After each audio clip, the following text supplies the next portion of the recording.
There are AI models right now that match ChatGPT on almost every benchmark.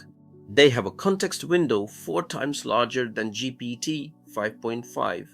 They cost 107 times less to run, and I bet most of you have never heard of them because the tools you use every day are hiding them from you. Let me introduce you to the models that are reshaping the AI landscape. First, DeepSeek V4. Built by a Chinese startup, 1.6 trillion parameters, released open source, meaning anyone can download and use it for free.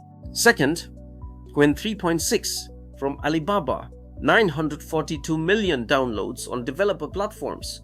That's more than most American models and barely anyone talks about it. Third, Kimi K2, 6 from Moonshot AI, capable of running 300 AI agents simultaneously.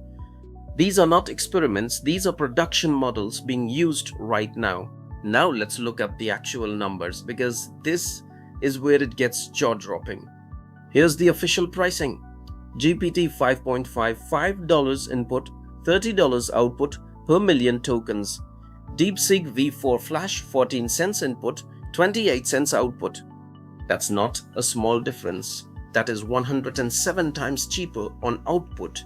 In real money, a SaaS company running 100 million tokens a day saves over $14,580 per month by switching to DeepSeek every single month. But cheap means nothing if the quality isn't there. So let's look at actual performance.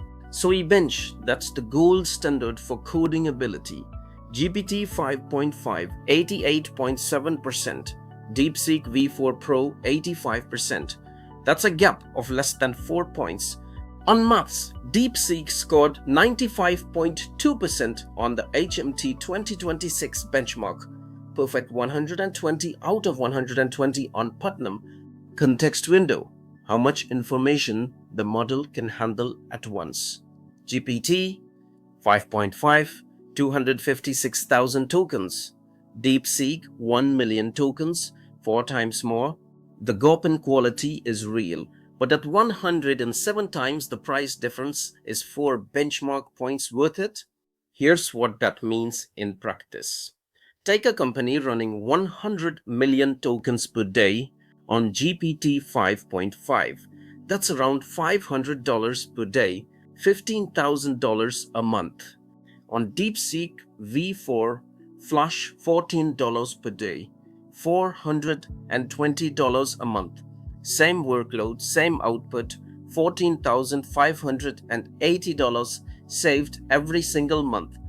That's not a saving, that's a completely different business model. Here's the part that should make you stop and think. For 3 years, the United States has been blocking advanced NVIDIA chips from reaching China. The entire strategy was no chips, no frontier AI. DeepSeek V4 was trained partly on Huawei Ascend chips, Chinese-made hardware. Not NVIDIA, not American. China didn't wait for permission. They built their own chips, built their own models, and released it open source for the entire world to use. The ban didn't stop the model, it just changed which chips built it. So if these models are this good, why does nobody know about them? Think about how you use AI every day. You open ChatGPT, that's OpenAI. You use Google's AI tools, that's Gemini. Microsoft Copilot, that's GPT under the hood. Even developer tools like Google's Anti-Gravity, Gemini only. No Chinese models. Every product you touch has been created by an American company. And American companies don't ship Chinese models to their users. Now, AWS, Azure, and Google Cloud DO include DeepSeek at the enterprise level. But that's for developers building systems, not everyday users. There's also a real reason for the hesitation. Ask Qwen about Taiwan. It tells you it's an inalienable part of China. Ask about Tiananmen Square. It says it was an ordinary day. That kind of built-in political censorship makes it impossible for a Western product to bundle these models without a PR disaster. And then there's the narrative machine. The US government officially labeled Chinese AI models as quote, adversary AI, security risk, national threat.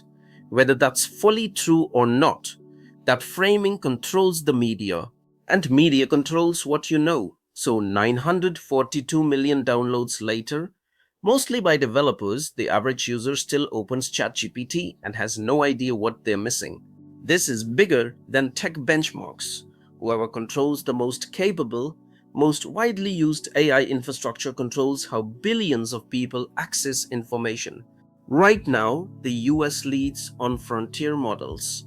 China leads on open source deployment and cost efficiency. Two completely different strategies, and both are working. The question isn't who's winning. The question is, what happens when both sides think they are? So what does this mean for you, whether you're a developer, a founder, or just someone using AI tools? 1. The AI you're using might not be the best value for your money. 2. The tools you trust have already made that choice for you without telling you. 3. The gap between frontier AI and free AI is closing fast. You don't have to switch, but you should know the choice exists.